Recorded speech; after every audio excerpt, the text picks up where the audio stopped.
Welcome back to the deep dive. Today, we are focusing all our attention on the immediate aftermath of one of the most anticipated city builder launches in, well, recent memory. It's a huge one. Anno 117. It dropped on November 13th, 2025. And, when a game carries this level of generational hype, the community response, it's instant. And it can be ferocious. We've got a stack of sources drawn heavily from player feedback on this massive Reddit thread right after the launch. Yeah, a sprawling thread. And that feedback is just priceless. It lets us see the exact moment that these huge expectations collide with, technical reality. So what's our mission here? It's simple, Yeah. really. We're extracting the crucial lessons from that collision point. The intersection of what players invested, how the developers communicated, and a catastrophic technical flaw in the first 48 hours. And that central issue, the absolute core problem that just defined this launch, is one that specifically cripples the social part of the game. It's this widespread, crippling desync error.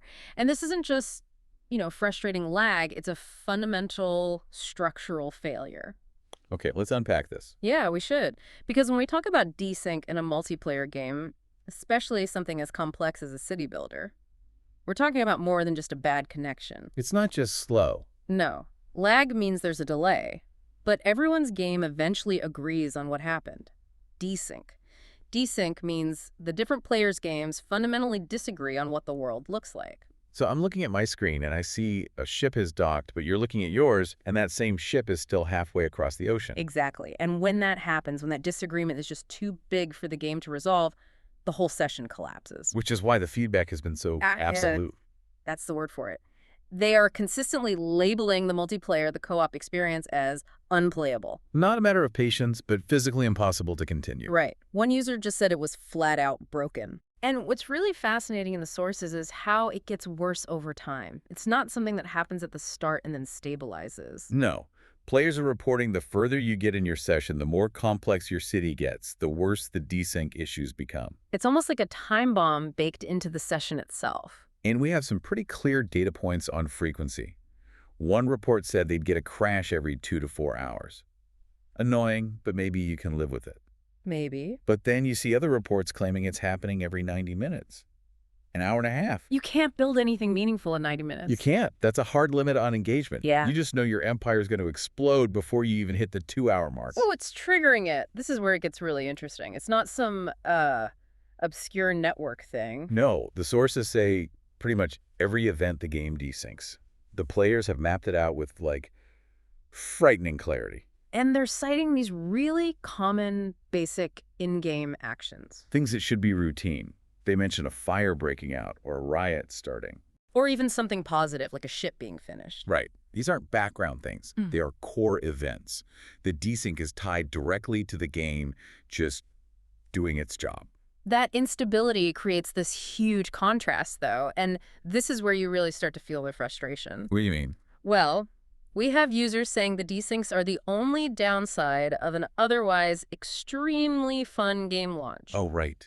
The single-player experience. Exactly. For solo players, it seems way better.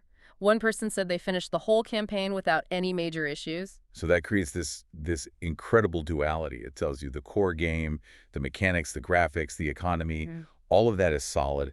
They nailed the single player. But the network layer, the foundation for co-op, is just... It's completely unstable. Yeah. And that contrast just amplifies the frustration for people who bought it specifically to play with friends. And that stability gap, that leads directly into the high cost of this launch, both financially and emotionally. I mean, it's easy to focus on the technical side, but what really made this feedback loop so intense? Was it just the $70 price tag or something deeper? It's definitely both. But I think the deeper issue is the broken promise. When a game is $70, you expect polish. But for so many people, Anno has, and I'm quoting here, always been a co-op builder. It's a social contract. It is. It's an established part of the brand's identity. So when that key component is just gone, the whole $70 purchase feels, invalid. And that's when you see people asking for refunds. Of course. It's not a minor bug. Multiple users said it ruined their group's mood hype. One person put it very bluntly. That's how bad it is. You can't downplay this issue. The emotional cost is outweighing the financial one. Absolutely. And you can feel it when you read about the sacrifices people made. People planned their lives around this launch. We saw that in the sources. Yeah, we read about at least 2 different groups of friends who took both days off and reserved the full weekend just to play this game together. They used vacation time for this, their one free weekend. Only to find out they couldn't even play for 4 hours straight. They spent that precious time just waiting for a patch announcement. That's a massive letdown. And that kind of disappointment doesn't just vanish when a fix finally arrives. Not at all. Yeah. And if you trace back why the frustration is so high, it all goes back to the beta. This is the critical point. This was not a surprise. Right. The sources are very clear on this. The desync bug was there, and it was reported a lot during the closed beta. So connecting this to the bigger picture, you have to ask the strategic question. Why? Why would a core feature bug, one that was known and reported, make it into the full $70 launch? It's easy for players to see it as negligence, but we have to consider the operational pressures. The solo experience being so good suggests, resource triage. They were on a deadline. A huge deadline. The November 13th launch date was probably set in stone. So the gamble was, Heck. make sure the single-player experience is perfect, since that's what most people play first. And just hope you can hotfix the co-op issue, which might only affect 10% of players on day one after launch. It's a calculated risk. A very risky gamble. And when it fails, like it did here, it just confirms the community's worst fear. Which is that their beta feedback was ignored. Exactly. The community knew it was there. And then, well, despite that, you still see this desperation in the sources. Players trying to salvage that lost weekend. Which brings us to this tension between what's playable and unplayable. Right. It's the classic sign of a broken but highly anticipated game. The community scrambles for workarounds. And they found one? Sort of? Sort of. The method is play until it crashes, then reload the last save over and over. It's a desperate measure, but it shows how invested they are. And we even got data on it. One user said they played for 4 hours with 2 friends that way. Only had to reconnect twice, right? Yeah, so if you have immense patience, you can technically brute force a session. But that's where the other reports come in. And they paint a very different picture.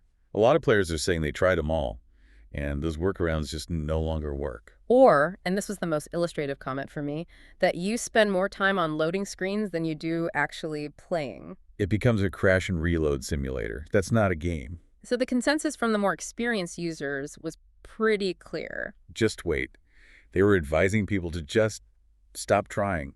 Walk away from the weekend you took off and just wait for the hotfix to avoid the frustration. Which puts all the pressure, all of that emotional weight, directly onto the developer's response. And their timing, which leads us right into the communication controversy. Yeah. And, more importantly, the terminology.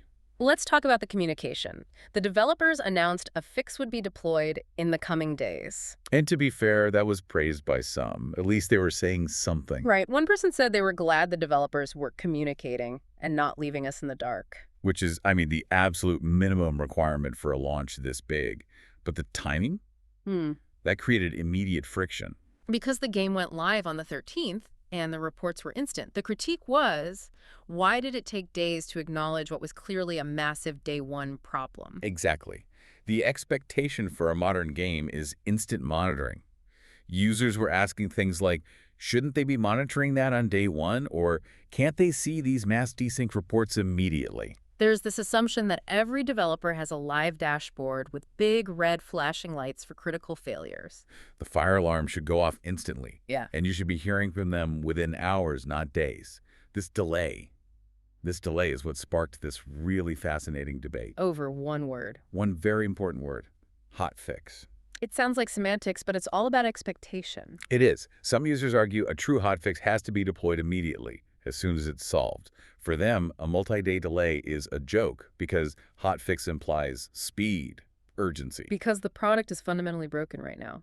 But the term isn't universal, is it? And the sources highlight this. Some studios, like Blizzard, use hotfix for a very specific thing. Right, for quick server-side fixes that don't even require you, the player, to download a patch. But other studios use it much more broadly.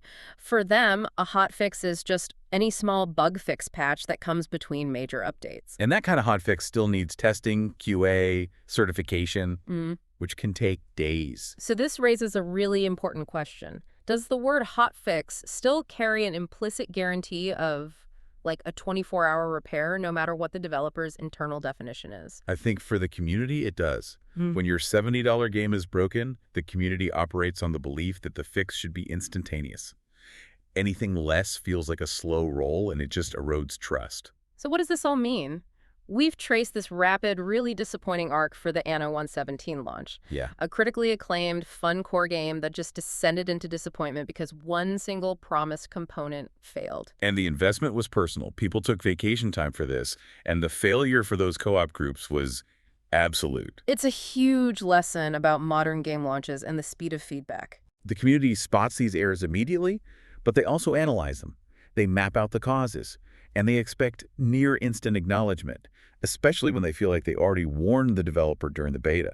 Any communication delay, even just 24 or 48 hours, can be seen as strategic negligence. Even if it's just standard procedure. The sources just give us this powerful example of how the emotional tax of a technical failure can completely negate all the goodwill. Even when the base game is fun, even when the campaign is playable, a failure in a key advertised feature leads straight to refund demands and ruined hype.